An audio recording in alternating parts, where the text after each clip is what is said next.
மரித்துயிர்த்தெழுந்து சதா காலங்களின் ஜீவனோடு அன்பு ரட்சகரும் மீட்பருமாகிய ஆண்டவராகிய இயேசு கிறிஸ்துவின் நன்மையும் கிருபையும் சமாதானம் உண்டாகும். ஆமென்.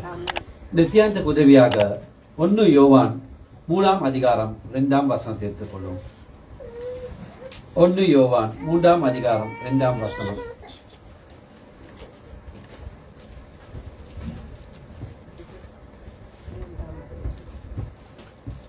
பிரியமானவர்களே, இப்பொழுது தேவனுடைய பிள்ளைகளாய் இருக்கிறோம், இனி எவ்விதமாய் இருப்போம் என்று இன்னும் வெளிப்படவில்லை. ஆகிலும் அவர் வெளிப்படும் பொழுது அவர் இருக்கிற வண்ணமாகவே நாம் அவரை தரிசிப்பதினால் அவருக்கு ஒப்பாய் இருப்போம் என்று அறிந்திருப்போம். அன்பர்களே, இந்த நாளிலும் கிறிஸ்துவுக்கு ஒப்பாய் இருப்போம் அல்லாட்டி கிறிஸ்துவுக்கு ஒப்பாய் இருக்குங்கள் என்ற தலைப்பிலே ஒரு தேவ செய்தியை உங்களோடு பகிர்ந்து கொள்ள விரும்புகிறேன். நாங்கள் பரலோக ராஜ்யத்துக்கு சென்று ஆண்டவரோடு இருக்க வேண்டும் என்றால் ஏனோ தானோ என ஒரு கிறிஸ்தவ வாழ்க்கை வாழ்ந்து பிரயோஜனம் இல்லை. ஆண்டவராகி இயேசு கிறிஸ்துக்கு ஒப்பான ஒரு வாழ்க்கையை வாழணும், தியாகமான ஒரு வாழ்க்கையை வாழணும், அர்ப்பணிப்பான ஒரு வாழ்க்கையை வாழணும், ஒழுக்க ரீதியான ஒரு வாழ்க்கையை வாழணும். இந்த வசனம் சொல்லுகின்றது, இப்போது நாங்கள் தேவனுடைய பிள்ளைகளாய் இருக்கிறோம், எதிர்காலத்தில் நாங்கள் அடைய போகிறோம். அந்த மகிமைக்கு இதே வாக்குறுதியாக இருக்கு. நாங்கள் சர்வப்பிரகமாக பரலோகத்தில் ஆண்டவராகி இயேசு கிறிஸ்துவை போல இருப்போம் என்பது இந்த பொருள் அல்ல. ஆண்டவராகி இயேசு கிறிஸ்து அவர் சொந்த ஒரு உருவமைப்பை கொண்டிருப்பார். ஆனால் என்றென்றும் எனக்காகவும் உங்களுக்காகவும் அந்த ஏற்றுக்கொண்ட தழும்புகள் நித்திய சிந்த அந்த தழும்புகளை சதா காலமும் உடையவராயிருப்பார். வெளிப்படுத்த விசேஷம் கூட நீங்கள் வாசிக்கும் போது பாலாம் அடிக்கப்பட்ட வண்ணமாய் இருந்த ஆட்டுக்குட்டி என்று சொல்லப்படுகின்றது. ஆகவே நாங்கள் ஒவ்வொருவரும் ஒரு குறிப்பிட்ட உருவமைப்பை கொண்டிருப்போம் பரலோகத்தில். அதனால் நாங்கள் ஒவ்வொருவரை அறியக்கூடியதா இருக்கும். பரலோகத்தில் நாங்கள் எல்லோருமே ஒரே மாதிரியா இருப்போம் என்று வேதத்தில் எங்கேயுமே சொல்லப்படவில்லை. ஆனால் ஒழுக்க ரீதியாக நானும் நீங்களும் ஆண்டவராகிய இயேசு கிறிஸ்துவை போல இருப்போம். அங்கு தீட்டு இல்லை, பாவம் இல்லை, அழுகம் இல்லை, கோபம் இல்லை, பொறாமை இல்லை, எரிச்சல் இல்லை, எல்லாமே இல்லை. முற்றிலும் நாங்கள் விடுதலை பெற்றவர்களா இருப்போம் தேவ பிள்ளைகளை. பாருங்க, நீங்க 1 கொரிந்தியர் 5 அதிகாரத்தை முழுவதும் வீட்டுல போயிட்டு வாசிச்சு பாருங்க. ஆண்டவராகிய இயேசு கிறிஸ்துவின் வருகை குறித்து, ஆண்டவராகிய இயேசு கிறிஸ்து எப்படி நாங்கள் முகமுகமாய் தரிசிப்போம் என்பதை குறித்து பேசுகின்றது. நாங்கள் உண்மையாக ஆண்டவராகிய இயேசு கிறிஸ்துக்கு ஒப்பா இருந்து அவருடைய வருகையின் போது என்ன நடக்கும்? முதலாவது 2 பகுதி இருக்கு. முதலாவது பகுதி என்ன செய்வாங்க? கிறிஸ்துவுக்குள் மரித்தவர்கள் உயிரோடு இருந்துப்பார். யாரு? கிறிஸ்துக்குள் இருந்து மரித்தவர்கள், கிறிஸ்துவுக்கு ஒப்பா இருந்தவர்கள், சும்மா பேரளவு கிறிஸ்தவராக இருந்தவர்கள் அல்ல. நல்லா செய்யணும். கிறிஸ்துக்காக தங்களுடைய வாழ்க்கையை அர்ப்பணித்து அவருக்காக அவருக்கு ஒப்பான ஒரு வாழ்க்கை வாழ்ந்து மரித்தவர்கள் அவருடைய வருகையிலே, அந்த ரகசிய வருகையிலே முதலாவது திருப்பி நாங்கள் உயிரோடு இருந்தால் நாங்களும் மறுரூபமாக்கப்படுவோம். நாங்கள் கிறிஸ்துக்குள் மரித்தவர்களை என்ன செய்யறோம்? இஸ்லாமியரை போல புதைக்கிறோமா? அடக்கம் பண்றோமா? இல்ல. என்ன செய்யறோம்? புதைச்சா சும்மா அடக்கம் பண்றோம்? இல்ல. இந்துக்களை போல எரிக்கிறோமா? இல்ல. என்ன செய்யறோம்? விதைக்கிறோம் தேவ பிள்ளைகளை. கிறிஸ்தவ என்ன செய்யறோம்? நாங்க விதைக்கிறோம். இது ஒரு உயிர்த்தெழுந்த நம்பிக்கையோடு விதைக்கிறோம். ஒரு விவசாயி அந்த விதைகளை எப்படி அவை முளைத்து நல்லாய் பலன் தரும் என்று ஒரு நம்பிக்கையோடு உறுதியோடு விதைக்கிறானோ அதே போல தான கிறிஸ்தவர்களை விதைக்கிறான். அந்த விவசாயி 30, 40, 60, 100 பலன் தரத்தக்கதாய் விதைக்கிறான். அதே மாதிரி தான் தேவ பிள்ளைகளை. பாருங்க, எடுத்து வாசிப்போம். 1 கொரிந்தியர் 15 அதிகாரம் 42 44 மட்டும் வாசிங்க. முக்கியமான வசனங்கள் தேவ பிள்ளைகளை. இந்த வசனங்களை மறக்காதீங்க. 1 கொரிந்தியர் 15 அதிகாரம் 42 44. மரித்தோரின் உயிர்த்தெழுதலும் அப்படியே இருக்கும். அழிவுள்ளதாய் விதைக்கப்படும், அழிவில்லாததாய் எழுந்திருக்கும். கனவீனம் உள்ளதாய் விளைக்கப்படும், மகிமை உள்ளதாய் எழுந்திருக்கும். பலவீனம் உள்ளதாய் விதைக்கப்படும், பலம் உள்ளதாய் எழுந்திருக்கும். ஜென்ம சரீரம் விதைக்கப்படும், ஆவிக்குரிய சரீரம் எழுந்திருக்கும். ஜென்ம சரீரம் உண்டு, ஆவிக்குரிய சரீரமும் உண்டு. 51 55 மட்டும். இதோ ஒரு ரகசியத்தை உங்களுக்கு அறிவிக்கிறேன். நாம் எல்லாரும் நித்திரை அடைவதில்லை. ஆகிலும் கடைசி காலம் தொனிக்கும் போது ஒரு நிமிஷத்திலே, ஒரு இமைப்பொழுதிலே நாம் எல்லாரும் மறுரூபமாக்கப்படுவோம். எக்காலம் தொனிக்கும், அப்பொழுது மரித்தோர் அழிவில்லாதவர்களாய் எழுந்திருப்பார்கள், நாமும் மறுரூபமாக்கப்படுவோம். அழிவுள்ளதாகிய இது அழியாமையையும் சாவுக்கேதுவாகிய இது சாவாமையும் தரித்துக் கொள்ள வேண்டும். அழிவுள்ளதாகிய இது அழியாமையையும் சாவுக்கேதுவாகிய இது சாவாமையும் தரித்துக் கொள்ளும் போது மரணம் ஜெயமாய் விழுங்கப்பட்டது என்று எழுதியிருக்கிற வார்த்தை நிறைவேறும். மரணமே உன் கூர் எங்கே? பாதாளமே உன் ஜெயம் அங்கே? மரணத்தின் கூர் பாவம், பாவத்தின் பலன் நியாயப்பிரமாணம். போதும். பாருங்க இந்த ரகசியத்தை பாருங்க. இது எல்லாமே எங்களோட வாழ்க்கையில் நிறைவேறும் என்றால் நாங்க என்ன செய்யணும்? ஆண்டவராகிய இயேசு கிறிஸ்துக்கு ஒப்பா இருக்கணும் தேவ பிள்ளைகளே. அந்த ஒப்பான ஒரு வாழ்க்கை, கிறிஸ்து நமக்குள், நாம் கிறிஸ்துக்குள் வாழ்ற ஒரு வாழ்க்கை வாழணும் தேவ பிள்ளைகளே. பாருங்க, ஆண்டவராகிய இயேசு 2ஆம் வரை மத்திய ஆகாலத்துல வைத்து நாங்க பழைய ஏற்பாட்டு பரிசுத்தவான்களை ஒருவரை சந்திக்கும் போது யாருக்கு நாங்க அறிமுகப்படுத்த தேவையில்ல. அப்போ எங்களோட அறிவு மறுரூபமானதுக்கு எங்களோட அறிவு அதிகமா இருக்கும். நாங்க உடனே புரிஞ்சுக்கொள்ளலாம் யார் யார் இவர்கள், அவர்கள் யார், எங்கிருந்து வந்தார்கள், என்ன செய்தார்கள், எப்படி பரிசுத்தமாய் ஜீவித்தார்கள், எப்படி ஆண்டவருக்காக ஊழியம் செய்தார்கள், எப்படி தியாகம் செய்தார்கள், எல்லாத்தையும் அறியக்கூடிய ஞானத்தையும் அறிவை ஆண்டவர் எங்களுக்கு தந்திருப்பார். எதை வைத்து நாங்க சொல்லலாம்? புதிய ஏற்பாடுல ஒரு நல்ல உதாரணம் இருக்கு. எதை வச்சு சொல்லலாம்? பழைய ஏற்பாடு பரிசுத்தவான்களை கொடுத்து எங்களுக்கு அறிய தேவையில்ல. எங்க சொல்லுங்க பாப்போம். இல்ல, பழைய ஏற்பாடு பரிசுத்தவான்கள் புதிய ஏற்பாட்டுக்கு எங்க மறுரூப மலையில பாக்குறோம். அங்க யாரு இருக்கா? ஆண்டவருக்குள் மறுத்த மோசே இருக்கிறார், உயிரோடு எழுப்பப்பட்ட எலியா இருக்கிறார். அது பழைய ஏற்பாட்டு பரிசுத்தவான்கள். புதிய ஏற்பாட்டு பரிசுத்தவான் பேதுரும் யோவானும் யாக்கோபும் இருக்கார். அடுத்தது ஆண்டவராகிய இயேசு கிறிஸ்து இருக்கிறார். ஆண்டவராகிய இயேசு கிறிஸ்து இவர்கள் 3 பேருக்கும் சொன்னார்களா இது எலியா இது மோசே என்று? அவர்கள் புரிந்து கொண்டார்கள், அவர்கள் அறிந்து கொண்டார்கள். அதான் பேதுரு சொல்லுங்க, நான் உங்கள் கூடாதே செய்வோன்னு. இல்ல தேவ பிள்ளைகளே, நாங்கள் மறுரூபமாகும் போது அவ்வளவு பெரிய ஞானமும் அறிவும் வரும். எங்களுக்கு அறிமுகப்படுத்த தேவையில்லை பழைய ஏற்பாட்டு பரிசுத்தவான்கள்லாம். இதெல்லாம் நடக்கல என்ன செய்யலாம்? நாங்கள் கிறிஸ்துவுக்கு ஒப்பான ஒரு வாழ்க்கை வாழணும் தேவ பிள்ளைகளே. பாருங்க, ஆண்டவராகிய இயேசு கிறிஸ்து நான் முகமா தரிசித்த பின்பு நாங்க எல்லா பரிசுத்தவானையும் பார்ப்போம். ஆபேல், ஏனோக்கு, ஆபிரகாம், யாக்கோப்பு, ஈசாக்கு எல்லாத்தையும் பார்ப்போம். தானியல், எரேமியா, ஏசாயா, ஆமோஸ், ஒபதியா எல்லாம் பழைய ஏற்பாட்டு பரிசுத்தவான்களை என்ன செய்யறோம்?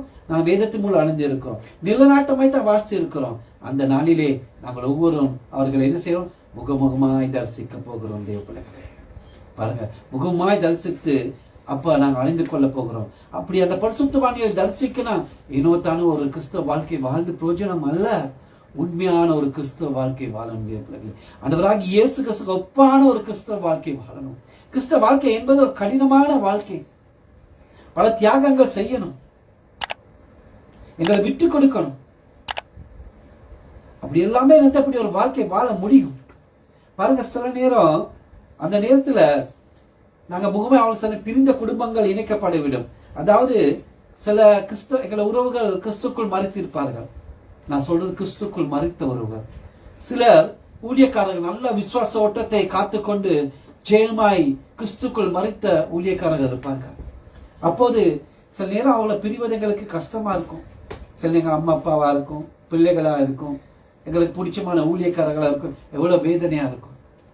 ஆனா தேவ பிள்ளைகளே, அந்த மகிமை தேசத்துல அவர்கள் நாங்க பார்க்கும்போது எவ்வளவு சந்தோஷமா இருக்கும். நாங்கள் மறுரூபம் அடைந்து பரலோகம் போயிட்டு அங்க அவர்களை ஒவ்வொருவரையும் பார்க்கும்போது எவ்வளவு சந்தோஷமா இருக்கும் தேவத்திலே. அப்போது அந்த மறித்த குடும்பங்கள்லாம் இணைக்கப்படும் தேவத்திலே. அங்க பரலோகத்துல ஆண் பெண் எந்த வித்தியாசம் இல்லை, எல்லோரும் நாங்க தேவதூதே போல இருப்போம். ஆனா அங்க பழைய உறவு முறை ஒன்றும் தொடர்வதில்லை. அம்மா அப்பா, அக்கா தங்கச்சி, கணவன் மனைவி என்று சொல்லி உறவு அங்க இல்லவே இல்லை தேவ பிள்ளைகளை. அங்க எல்லாமே ஆண்டவர் புதிதாக்குறார், மிகுந்த மகிழ்ச்சியா இருக்கும்.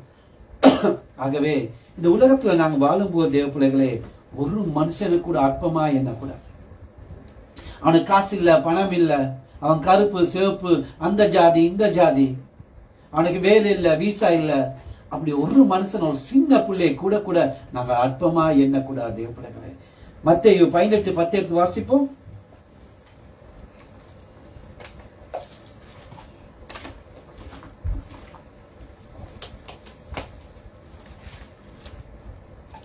இந்த சிறியரில் ஒருவனையும் அற்பமாய் எண்ணாதபடிக்கு எச்சரிக்கையா இருங்கள். அவர்களுக்குரிய தேவதூதர்கள் பரலோகத்திலே என் பரமபிதாவின் சமூகத்தை எப்போதும் தரிசிக்கிறார்கள் என்று உங்களுக்கு சொல்லுகிறேன். ஆண்டு பிள்ளைகளே, நாங்க ஒருவரை இழிவியா நடத்தக்கூடாது, ஒருவரையும் பார்க்க கூடாது. அவருக்கு அது இல்லை இது எல்லாத்தையும் சம பார்க்கணும். ஏன்னா அவர்களுக்கு என்று அவருடைய தேவத்துடன் பரலோகத்தில் தேவ சமூகத்திலிருந்து அவர்களை பார்த்து கொண்டே இருக்காங்க. அவரை பாதுகாக்க அவர்களுக்கு பாதுகாக்க செயல்புரிந்து கொண்டு இருக்காங்க. அற்பமா எண்ணக்கூடாது. இவர் பெரிய ஊழியக்காரர், காசு இருக்கு, அப்படித்தான் இன்னைக்கு நாங்க மதிப்பு கொடுக்கிறோம். ஊழியக்காரர் கொடுக்கிற மதிப்பு சக விசுவாசிகளை கொடுக்கறது இல்ல. அவர்களை பேரமாய் பார்க்கறது, இவர்களை பேரமாய் பார்க்கறது இல்ல. சில நேரம் பெரிய ஊழியக்காரனுக்கு இல்லாத தேவகணம் ஒரு சின்ன சபையில கேட்கிற விசுவாசிக்கு இருக்கும் தேவ பிள்ளைகளே. ஆனா நாங்க அப்படி பார்க்கறது இல்ல. யாருமே அற்பமா எல்லாம் சமமா பார்க்கணும். ஒவ்வொருவருக்கு ஆண்டவர் தேவ தூதர்கள் வைத்திருக்கிறார்கள். எப்படி சொல்லலாம்? லாசரோட சம்பளம். லாசரு பாருங்க, அந்த ஐஸ்வர்யான வீட்டுக்கு கீழே பருக்கெல்லாம் வந்து நாய்க்களோடு அந்த அவட மேசையில இருந்து விழுகிற அந்த ரொட்டி துண்டுகளை சாப்பிட அவளா இருந்தான். பசி தடுத்திரனா இருந்தான். ஆனால் அவன் மறித்த போது தேவ தூதர்கள் அவனை கொண்டு போயிட்டு ஆபிரகாம் மடியில் வைக்கப்பட்டு ஆபிரகாம் மடியிலே தேக்கப்பட்டான். யாசா நினைச்சிருப்பாங்களா? அவன் அற்பமா இருந்து நான் ஐஸ்வர்யவான். அந்த ரொட்டி துண்டு கூட கொடுக்கல, நாய்களோடு இருந்தான், உடம்பெல்லாம் பருக்க. ஆனா ஐஸ்வர்யம் நல்லா ராத்தாம்பல உடுத்தி நல்லா உடுத்தி கிடுத்தி நல்லா ஐஸ்வர்யமா நல்லா சாப்பிட்டு ஏழைகளை கொடுக்கல.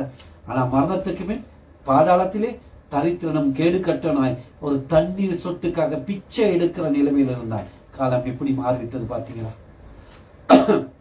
ஆகவே ஆண்டவராகிய இயேசு கிறிஸ்துக்கு ஒப்பா இருக்க நாங்க யாருமே இழிவா பார்க்க கூடாது, தாழ்மையா பார்க்க கூடாது, எல்லாரும் சரிசமா பார்க்கணும். தேவ பிள்ளைகளே பாருங்க, எனக்கெல்லாம் ஆசை, என் வாஞ்ச நான் பரலோகம் போகும்போது 1000 வருஷம் ஆண்டவராகிய இயேசு கிறிஸ்துவை நான் பார்த்து கொண்டிருக்கோம்.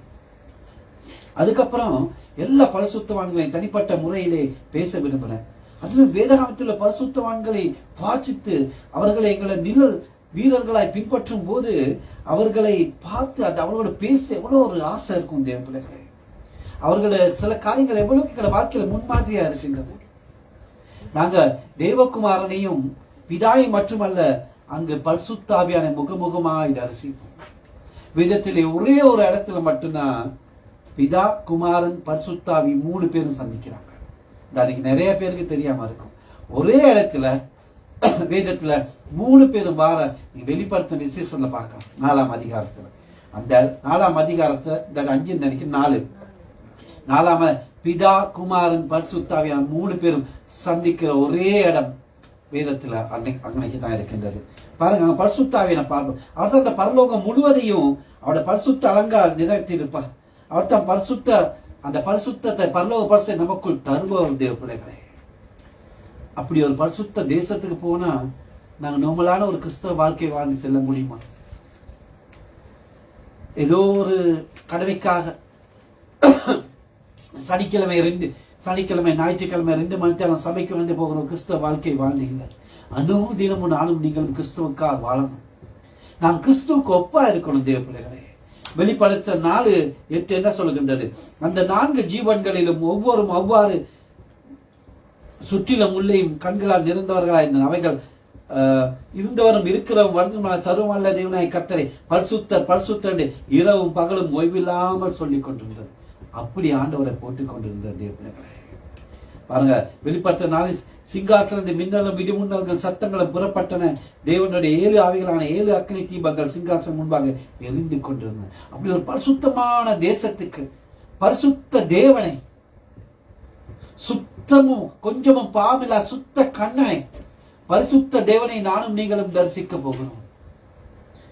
அப்படின்னா எப்படி ஆண்டவருக்கு ஒப்பா இருக்கும்? எப்படி ஒரு பரிசுத்தமான வாழ்க்கை வாழும் தேவ பிள்ளைகள்? ஏசாயா தீர்க்கதரிசி என்ன சொல்லுகிறார்? அவர் அந்த ஊசியா ராஜா மரணம் அடைந்த வருஷம் எல்லாத்தின் வசனம், ஆண்டவர் அவர் உன்னத உயர்மான சிங்காசனை வீட்டிருக்கிறார். அவருடைய வஸ்திரத்தொங்கல் அப்படியே தேவாலயம் அப்படியே நிரம்பி இருந்தது. சேராபீன்கள் என்ன செய்கின்றன? அவர்கள் அவ்வாறு சட்டைகள் இருந்தன.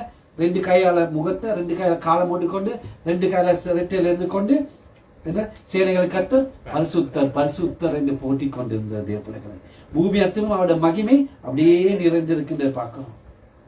தேவ பிள்ளைகளை, நானும் நீங்களும் ஒரு பரிசுத்தமான வாழ்க்கை வந்து நாம் பரலோகத்துக்கு சென்ற பின்பு ஆண்டவர் நமக்காக கட்டியிருக்க வாசஸ்தங்களை கலத்தி செல்வார். பரிசுத்தவான்களுக்கு வைத்திருக்க சுதந்திர விதத்தை அவர் தருவார். எனக்காக உங்களுக்காக ஆயத்தப்பட்டிருக்க வாடாத கிரீடம், ஜீவ கிரீடம், மகிமை கிரீடம், சந்தோஷத்தின் கிரீடம், நீதியின் கிரீடம், பல கிரீடங்கள் எனக்காக உங்களுக்காக ஆயத்தப்பட்டிருக்கின்ற பிள்ளைகளே, அவற்றை எனக்காக உங்களுக்காக அவர் தருவார். அவற்றை நாங்கள் எடுக்க வேண்டும். என்ன செய்யணும்? கிறிஸ்துவுக்கு ஒப்பான ஒரு வாழ்க்கை வாழணும் பிள்ளைகளே. சும்மா ஏனோ தானோ என்ற ஒரு வாழ்க்கை அல்ல.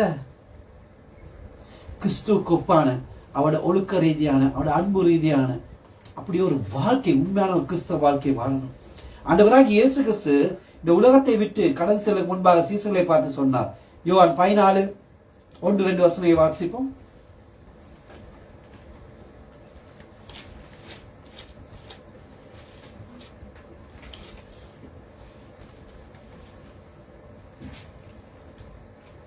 உங்கள் இருதயம் கலங்காதிருப்பதாக. தேவனிடத்தில் விசுவாசமாயிருங்கள், என்னிடத்திலும் விசுவாசமாயிருங்கள். என் பிதாவின் வீட்டில் அநேக வாசஸ்தலங்கள் உண்டு. அப்படி இல்லாதிருந்தால் நான் உங்களுக்கு சொல்லியிருப்பேன், ஒரு ஸ்தலத்தை உங்களுக்காக ஆயத்த பண்ண போகிறேன். பாருங்க, இந்த வசனத்துல ஆண்டவராகிய இயேசு கிறிஸ்து பிதாவின் வீடு தன்னுடைய வீடு என்று 2 பகுதிகளை குறிப்பிடுகிறார். பிதாவின் காலம் என்பது பழைய ஏற்பாட்டின் காலம், பிதாவால் நேரடி ஆட்சியப்பட்ட காலம். பழைய எல்லோரும் இதால ஆடு மாடு மிருகங்கள் ரத்தத்தினாலே மீட்கப்பட்டவர்கள். அவர்கள் என்ன செய்ய? ஆண்ட கிறிஸ்துவின் சிநேகிதர் என்ற ஸ்தானத்தை வருவார். தேவ பிள்ளைகளே, அவர்கள் அத்தனை பேரும் பிதாவின் வீட்டுக்கு வருவார்கள். அது ஏற்கனவே ஆயத்தமாகி விட்டது. அது மிகப்பெரிய இடமா இருக்கலாம். ஆபிரகாமை போல விசுவாசத்தினாலே பூர்ணப்பட்டவர் ஆபிரகாம் அபார்ட்மெண்ட்டுக்கு வருவார்கள். ஈசாக்கை போல தியான புருஷர்கள் ஈசாக்கின் அபார்ட்மெண்ட்டுக்கு வருவார். யாக்கோப்பை போல தேவனோடு போராடி மேற்கொண்டவர் யாக்கோப்பின் அபார்ட்மெண்ட்டுக்கு வருவார். அப்படி ஒவ்வொரு அபார்ட்மெண்ட் ஆண்டவர் ஆயத்தப்படுத்தி இருப்பார். ஆனால் அன்பானவர்களே, நானும் நீங்களும் புதிய ஏற்பாட்டு பரிசுத்தவான்கள், ஆடு மாடு ரத்தத்தினாலே மீட்கப்பட்டவர் அல்ல.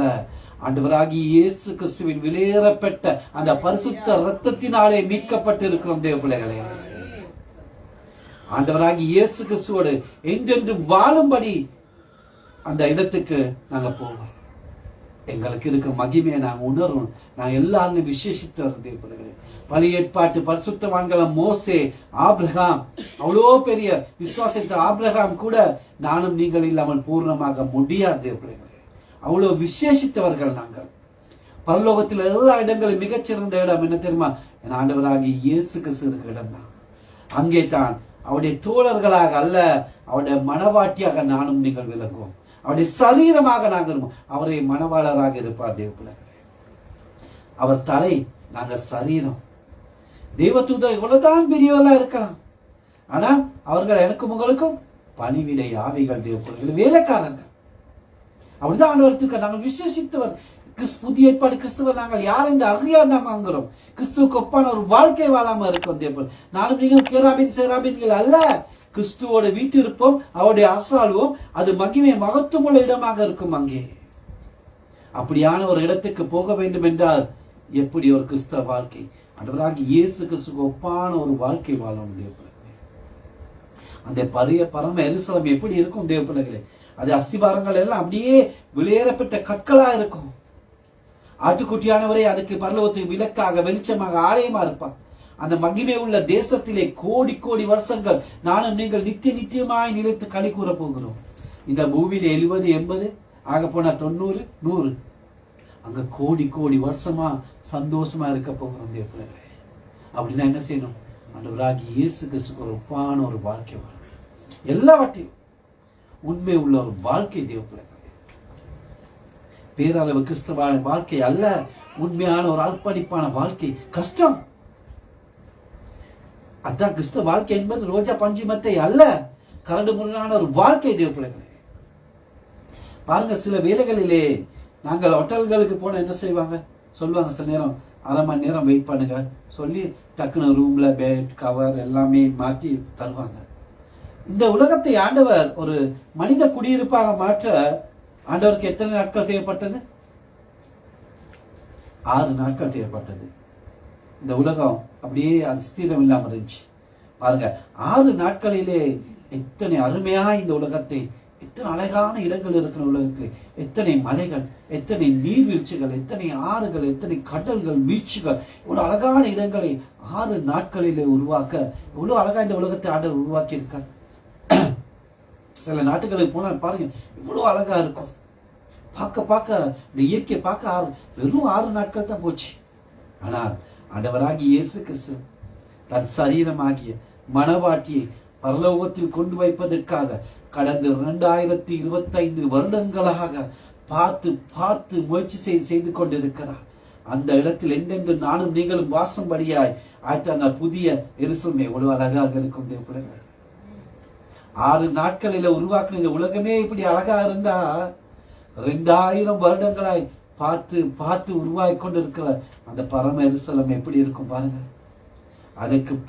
அதுக்கு நானும் நீங்களும் போவ எவ்வளவு ஒரு அர்ப்பணிப்பான ஒரு கிறிஸ்துவுக்கு ஒப்பான ஒரு வாழ்க்கை வாழ வேண்டும் அன்பானவர்களே. பாருங்க, அது உண்மையான சம்பவம் தேவைப்படுகிறது. சில ஆண்டுகளுக்கு முன்பு புருனே நாட்டு சுல்தான் தான் உலகத்தின் கோடீஸ்வரன் 10-15 வருஷத்துக்கு முன்பாக. அப்ப அவட இப்ப இருக்க அந்த அரண்மனை, அவருடைய அரண்மனை மட்டும் 1725 ரூம்ஸ் இருக்கு. அவருடைய மகன் ஒரு நாள் ஒரு ஃபிளை பண்ணி கொண்டிருந்தார். அப்போது ஒரு ஏர்ஸ்டர் அவருக்கு நல்லா சேவை செஞ்சா, நல்ல தாழ்மையா எல்லாம் உபசரிச்சா. அந்த வாலிபன் மனதை பழி கொடுத்தான். அவர் கேட்கிறா, நீ என்னை திருமணம் செஞ்சு என் தேசத்துக்கு நீ இளவரசியா வருவாய் என்று. அதுக்கு அந்த ஏர்ஸ்டர் சொன்னா, ஒரு நிபந்தனை போட்டா, நான் உங்க அப்பா வீட்டுல இருக்க மாட்டேன், அந்த அரண்மனையில் எனக்காக ஒரு சிறிய வீடு, ஒரு சிறிய அரண்மனையை செய், நான் அங்க உனியோட இருக்கிறேன் என்று. அந்த இளவரசன் ஒரு இயற்கையான சூழ்நிலை, விதவிதமான மரச்செடிகளை வைத்து ஒரு அரண்மனை அவளுக்காக கட்டினான். அப்படி உலகப்பிரகமான ஒரு கோடீஸ்வரன்ல மகனே இப்படி கட்ட வேண்டாம். என் அப்பா உங்களை மீட்டெடுத்த, தன் ஜீவனை கொடுத்த, தன் ரத்தத்தையே கொடுத்த என் ஆண்டவர் எப்படி ஒரு அழகான தேசத்தை, ஒரு அரண்மனை எனக்கு உங்களுக்கு கட்டி வைத்திருப்பார் பாருங்க. பரலோக ராஜ்யம் ஒரு சாதாரண உலக பிரகாரம் ஒருத்தர் இப்படி செய்யறனா, அந்த பரம்பிதா எப்படி செய்வோம்? அதற்கு போக நாங்கள் ஏனோ தானோ என்ற ஒரு கிறிஸ்துவ வாழ்க்கை வாழ்ந்து, கிறிஸ்துவுக்கு ஒரு அர்ப்பணிப்பில்லாத வாழ்க்கை, கிறிஸ்துவுக்கு ஒப்பில்லாத ஒரு வாழ்க்கை, கிறிஸ்து எனக்குள்ளும் நான் அவருக்குள்ளும் ஒரு வாழாத வாழ்க்கை வாழ்ந்து, வேதத்தின் வசனம் சொல்லாத ஒரு வாழ்க்கை வாழ்ந்து விட்டு எப்படி அங்கு செல்வது தேவப்பிள்ளைகளே? பரிசுத்த பவுலடிகள் தேவகுமார எனக்காம் உங்களுக்காம் ஆயத்தப்பட வாசஸ்தலத்தை சுட்டி காட்டுகிறார். பிலிப்பியர் 3:23 அவர் சொல்லுகிறார்.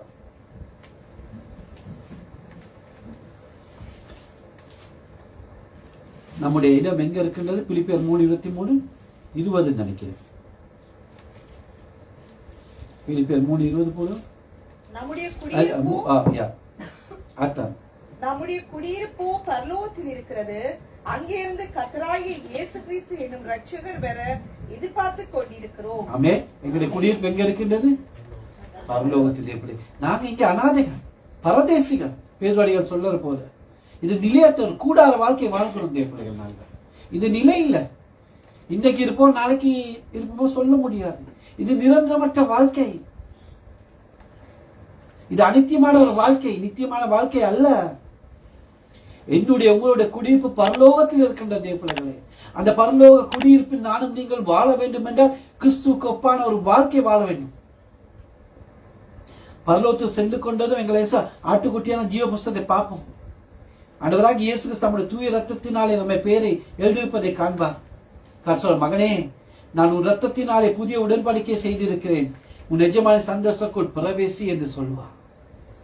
அத்தான் தேவப்பிள்ளைகளே, நானும் நீங்களும் ஆண்டவர் என்னோடு உங்கள் செய்த உடன்படிக்கை தான் இந்த திருவிருந்து ஆராதனை அனுசரித்துக் கொண்டிருக்கிறோம். ஆண்டவராகிய இயேசு கிறிஸ்து என்ன சொல்லுகிறார்? ஆவிகள் உங்களுக்கு கீழ்ப்படுகிறதுக்கு நீங்கள் சந்தோஷப்படாமல் உங்கள் நாமங்கள் பரலோகத்தில் எழுதியிருக்கிறதற்காக சந்தோஷப்படுங்கள் என்று சொல்லுகிறார். எதற்காக நானும் நீங்கள் சந்தோஷப்படணும்? காசு இருக்கு, பணம் இருக்கு, வீடு இருக்கு, நல்ல வாழ்க்கை இருக்கு, அழகு இருக்கு, பேங்க்ல நிறைய காசு இருக்கு, பொண்ணு இருக்கு, வெள்ளி இருக்கு. இன்னைக்கு எதுக்கு நாங்க சந்தோஷப்படுறோம் சொல்லுங்க? அதுக்கு இல்ல தேவப்பிள்ளைகள் சந்தோஷப்பட நானும் நீங்களும் பரலோகத்தில் என்னுடைய உங்களுடைய பெயர்கள் எழுதப்பட்டதற்காக சந்தோஷப்படுங்க. அதுக்காக நம்மை ஆயத்தப்படுத்தும் தேவப்பிள்ளைகளே. ஒரு முறை ஒரு தேவ மனிதன் அந்த தேவ மனிதனை சாட்சி சொல்லுகிறார். ஆண்டவராகிய இயேசு கிறிஸ்து 2ஆம் வருகை குறித்து, பரலோகத்தை குறித்து அருமையாய் பிரசங்கம் பண்ணி கொண்டிருந்தார். திடீரென்று தூரத்திலிருந்து ஒரு வாலிபனை சுட்டி காட்டின. வாலிபனே, ஆவியானவரோடு ஏற்பட்டான். உன் பேர் பரலோக ஜீவ புஸ்தகத்திலிருந்து கிறுக்கப்பட்டு இருக்கின்றது. நீ ஒரு காலத்திலே ஆண்டவரை ஏற்றுக்கொண்டாய், ஆண்டவருக்காக ஓடினாய், ஆண்டவருக்காக எல்லாவற்றையும் செய்தாய், தியாகம் செய்தாய், அர்ப்பணித்தாய், தேவ சமத்துக்கு ஒழுங்காய் வந்தாய், ஊழியங்களை செய்தாய். ஆனால் இன்று உலக அன்பினால் ஈர்க்கப்பட்டு விபச்சார வேசித்தனத்துக்குள் போல் பரலோகத்தை இழந்து போய் இருக்கிறார். ஏசா ஒருவேளை கூழுக்காக தன் சிரேஷ்ட புத்தகத்தை விட்டது போல நீ அற்பமான சிற்றின்பங்களுக்காக நித்திய மகிழ்ச்சியை விட்டு போட்டாய் என்று சொன்னான். அவ்வளவுதான் தேவ பிள்ளைகளே.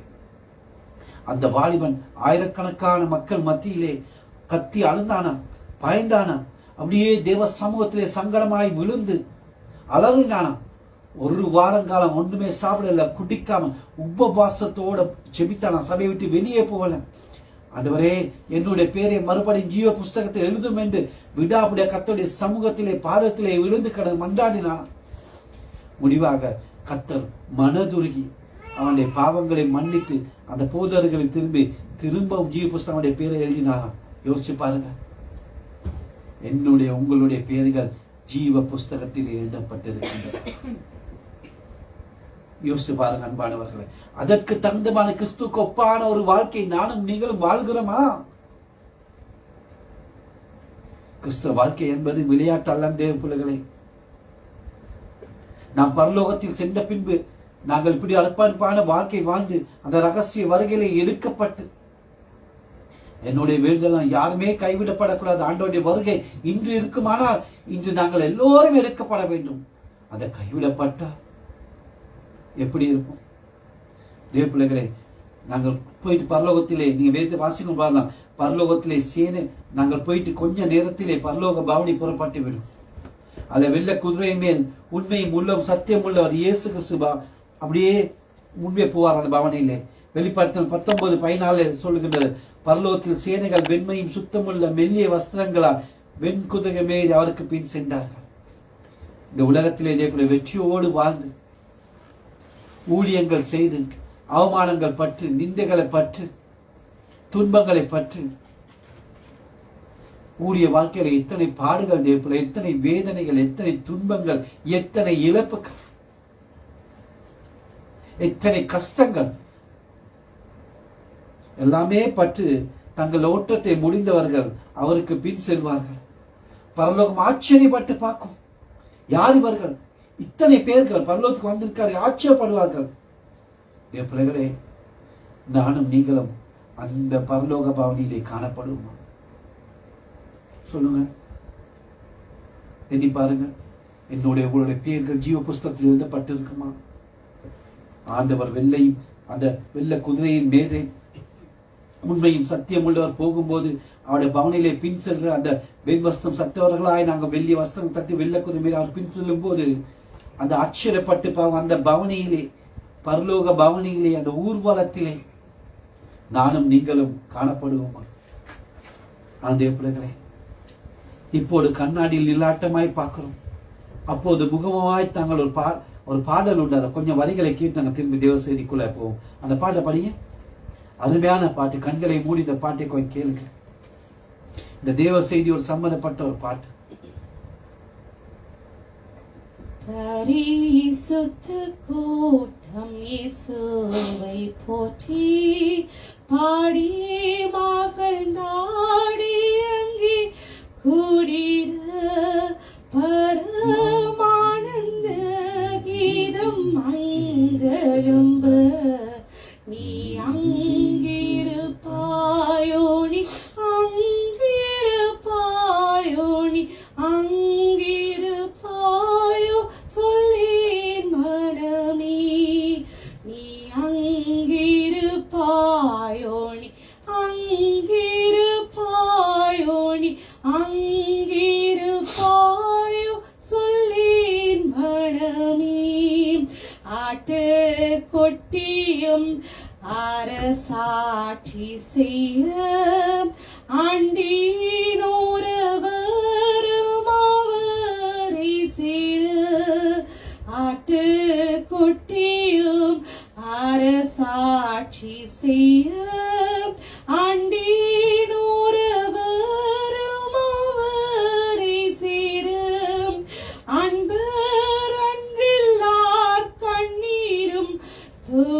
நீ அங்கிருப்பாயோ, நீ அங்கிருப்பாயோ, நீ அங்கிருப்பாயோ சொல்லேன் மனமே.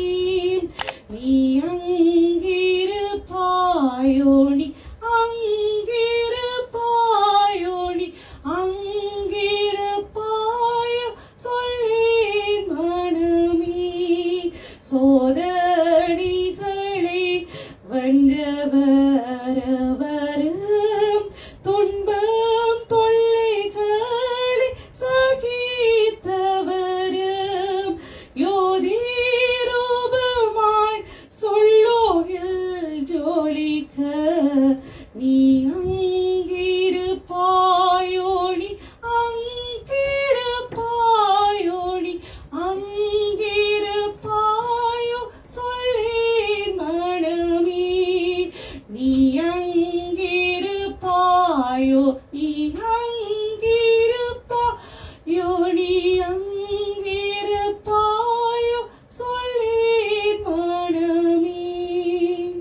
அன்பானவர்களே, எங்களுடைய நிலைமை என்ன? நான் அங்க இருப்போமா? ஜீவ புஸ்தகத்திலே என்னுடைய உங்களுடைய பேர்கள் எழுதப்பட்டு இருக்குமா? அந்த வெற்றி பவனிலே நானும் நீங்களும் காணப்படுமா? சிந்தித்து பாருங்க.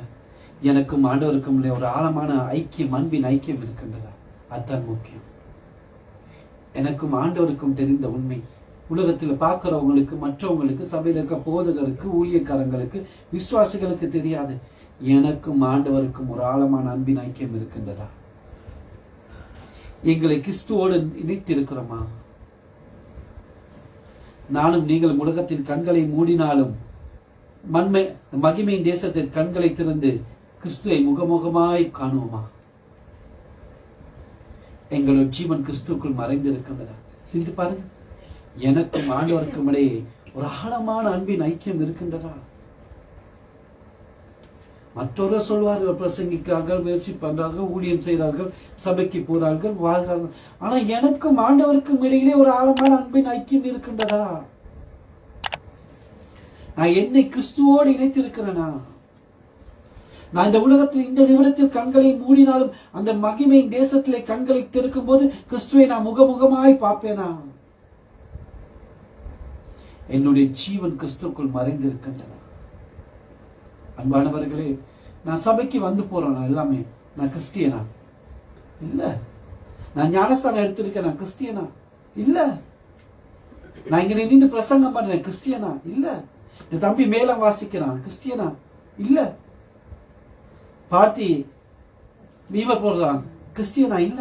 வர்ஷிப் செய்யறான், கிறிஸ்டியனா இல்ல. நான் காணி கொடுக்கிறேன், தசம்பாங்க கொடுக்கிறேன், கிறிஸ்டியனா இல்ல. உலக மக்கள் கூட இது எல்லாமே செய்வாங்க.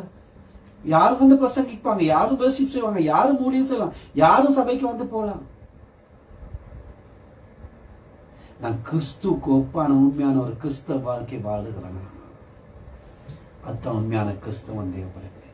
கிறிஸ்து எனக்கும் நான் கிறிஸ்துக்குள் வாழணும். ஊழியம் செய்யலாம், தசம்பாகம் போடலாம், காணி கொடுக்கலாம், சபைக்கு வரலாம், ஞானஸ்தானம் எடுக்கலாம், எல்லாம் செய்திருக்கலாம். ஆனா உண்மையான ஒரு அர்ப்பணிப்பான கிறிஸ்துவுக்கு ஒப்பான ஒரு கிறிஸ்தவ வாழ்க்கை வாழ்கிறான், அவன் தான் உண்மையான கிறிஸ்தவன். சில ஆண்டுகளுக்கு முன்பாக இந்தியாவிலே ஒரு சிஸ்டர் சாட்சோரா, இப்ப அந்த சிஸ்டர் பெரிய ஒரு போதகராக இருக்கிறார். இடி முழக்க சத்தங்கள் தோண்டிச்சா, அப்படியே மின்னல் எல்லாம் தோண்டிச்சா. அந்த அநேக கிறிஸ்தவர் அந்த நாட்டிலே நடுநடுங்கி எழுந்தார்களா. ஒரு சகோதரி தூக்கத்தில் எழும்பி மிகவும் சத்தமிட்டு, ஐயோ கர்த்தருடைய வருகை வந்து விட்டதே என்று, அதுக்கு நான் தகுதி இல்லையா என்று, தகுதி இல்லையே, எனக்கு அநேக ரகசிய பாவங்கள் இருக்கின்றதே என்று கதறினாலாம். ஐயோ நான் கைவிடப்பட்டனே என்று. அந்த உணர்வு நான் உங்களுக்கு சொல்லியிருக்கணும் தெரியல, எனக்கும் இப்போ ஒரு 6 மாசம் அந்த உணர்வு வந்து எங்களை விமல்ல அப்படியே கரண்ட்ல ஆஃப் பண்ணிடுவாங்க. அன்னைக்கு ராவு ஒரு 2 மணிக்கு எழும்பி ஒண்ணுமே வாகனம் இல்லை, இருட்டு, நான் கைவிடப்பட்ட நினைச்சு 2 மணிக்கு நான் அனுப்பேன். அப்படி ஒரு உணர்வு அன்னைக்கு எனக்கு வந்துச்சு. அதுக்கப்புறம் தான் நினைச்சு அப்படி ஒன்றும் நடக்கிறது. அந்த ஒரு ராத்திரிலே திருப்பி அந்த சிஸ்டர் எல்லாத்துக்கும் கால் பண்ணி பார்த்து அப்படி ஒன்றும் நடக்கலன்னு சொல்லி முழங்கால் பண்ணிட்டு அழுந்தாராம். ஆண்டவரே நல்ல வேறு நீ வராமல் இருந்து இன்னைக்கு என்னுடைய வாழ்க்கையை நான் சரி செய்து விடுகிறேன். ஆயத்தமாக எனக்கு கொடுத்த கிருபையின் தருணத்துக்காக நன்றி என்று சொன்னார். எனக்கு இருந்து தேவ பிள்ளைகளை கிட்டத்தட்ட 2 மணி 4 மணி மட்டும் 2 மணித்தான் நான் அழுந்தேன். நான் கைவிடப்பட்டேன் நினைத்தேன். அது இருட்டால் சொன்ன ஒன்றுமே விளங்கல எனக்கு. நான் ஆண்டவருடைய வருகை வந்து விட்டது, எல்லாம் அடித்துக் கொள்ளப்பட்ட நான் தனிமை உணர்வு ஆண்டவர் அன்னைக்கு எனக்கு ஒரு தரிசனம் உணர்த்தினார். 2 மணித்தை தொடர்ந்து எழுதி அழுகுறேன். நான் சொல்லுவோம், சிலவேளை நாங்க யாருமே பெர்ஃபெக்ட் இல்லை. இன்றைக்கு எங்களுடைய வாழ்க்கையை சரி செய்து கொள்வோம், ஆயத்தமாக விடுவோம். ஆண்டவரே எனக்கு கொடுத்த கிருபை தரதுக்காக நன்றி, நீ என்னோட பேசுறதுக்காக நன்றி அப்பா என்று சொல்லுவோம். கடைசியாக எடுத்து வாசுவோம் எபிரேயர் 12. ஆகையால் மேகம் போன்ற இத்தனை திரளான சாட்சிகள் நம்மை சூழ்ந்து கொண்டிருக்க, பாரமான யாவற்றையும் நம்மை சுற்றி நெருங்கி இருக்கிற பாவத்தையும் தள்ளிவிட்டு விசுவாசத்தை துவக்கிறவரும் முடிக்கிறவருமாயிருக்கிற இயேசுவை நோக்கி நமக்கு நியமித்திருக்கிற ஓட்டத்தில் பொறுமையோடே ஓடக்கடவோம். ஆண்டவர் பிள்ளைகளே, எங்களுக்கு மேகம் போன்ற இத்தனை திரளான சாட்சிகளை ஆண்டவர் எழுதி கொண்டிருக்கார். ஆகவே எங்களை நெறிக்கொண்டு பாரமான எல்லாவற்றையும் சுருக்கி எங்களை சுத்தி கொண்டு நெறிக்கொண்டு இருக்கிற பாவம் எல்லாத்தையும் தள்ளிவிட்டு விசுவாசத்தை துவக்கிற முடிக்கிறமான இயேசு கிறிஸ்துவை நோக்கி நானும் நீங்களும் அவருக்கு நியமித்த ஓட்டத்தில் ஓடுவோம். எங்களை ஒவ்வொரு கொடுத்தரும் ஆண்டவருக்கு ஒரு திட்டமான நோக்கம் உண்டு. நானும் நீங்களும் கிறிஸ்துவோடு என்றென்றும் வாழ வேண்டும், பரலோக ராஜ்யத்தில் காணப்பட அவருடைய நோக்கம் என்ன. அதுக்காகத்தான் பரலோக மேன்மை தந்த பூமிக்கு வந்தார். எனக்காக பாடுபட்டார், அடிக்கப்பட்டார், நிந்திக்கப்பட்டார், வேதனைப்பட்டார், கடைசி ஒற்றை சிந்திக்குதான் ஜீவனை கொடுத்தார். பிள்ளைகளே, நானும் நீங்களும் ஆண்டவராகி இயேசு கிறிஸ்துவின் வருகையில் அவரை முகமுகமாய் பார்க்க விட்டார். இந்த பூமியிலே வாழ்ந்த எத்தனை வாழ்க்கை வீணாய் போய்விடுமே அன்பானவர்களே. நினைச்சு பாருங்க, இத்தனை வருஷம் ரட்சிக்கப்பட்டு 10 வருஷம் 20 வருஷம் 30 வருஷம் 40 வருஷம் 50 வருஷம் சனிக்கிழமை மொத்தவங்களை போல உலக காரியங்களுக்கு செல்லாம சபைக்கு வரோம், தேவனை துதிக்கிறோம், ஞாயிற்றுக்கிழமை போறோம், உபவாச ஜெபங்களுக்கு போறோம், கஷ்டப்படுறோம், எல்லாமே வேஸ்ட் ஆயிருமே. அவ தேவையில்லையே நாங்க சபைக்கு வர, உலகத்தோட இருந்துடலாமே, சந்தோஷமா இருந்துடலாமே. நான் சொல்லுவேன், தகப்பனே நான் உண்மை முகமுகமாய் காண ஆண்டவரே, இப்போது என்னை தகுதிப்படுத்தும் ஆண்டவரே என்று ஜெபிக்க போகிறேன். ஆண்டவரே உமது வருகை இருக்குமானால் நான் உமக்கு ஒப்பா இருந்த ஆண்டவரே, நான் உண்மை முகமுகமாய் காணணும் ஆண்டவரே, எனக்கு தகுதிப்படுத்து ஆண்டவரே. எனக்கு உமக்கு ஒரு ஆழமான அன்பின் ஐக்கியம் வேணும்ப்பா. நான் கிறிஸ்துவோடு இணைந்து இருக்கணும் ஆண்டவரே. நான் இந்த உலகத்தில் கண்களை மூடினாலும் ஆண்டவரே, அந்த மகிமையின் தேசத்திலே கண்களை திறந்து உம்மை முகமுகமாய் நான் காண்பவேன் ஆண்டவரே. என் ஜீவன் உனக்குள் மறைந்திருக்கணும் ஆண்டவரே. அந்த பரிசுத்த கூட்ட நடுவிலே நானும் காணப்படணும் ஆண்டவரே. ஜீவ புஸ்தகத்தில் என்னுடைய பேர் எழுதப்பட்டிருக்கிறோம் ஆண்டவரே.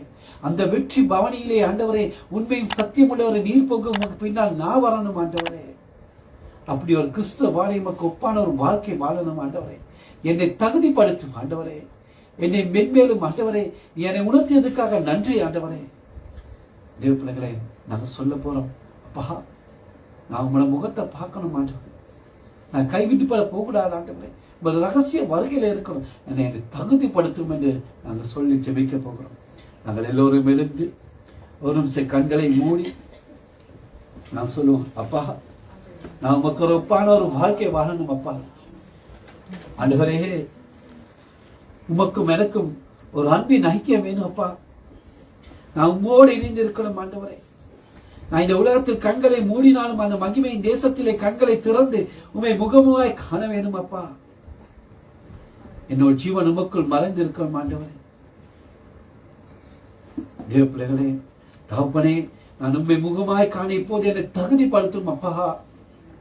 நான் கைவிடப்பட்டு போகக்கூடாது ஆண்டவரே. உமக்கு ஒப்பான ஒரு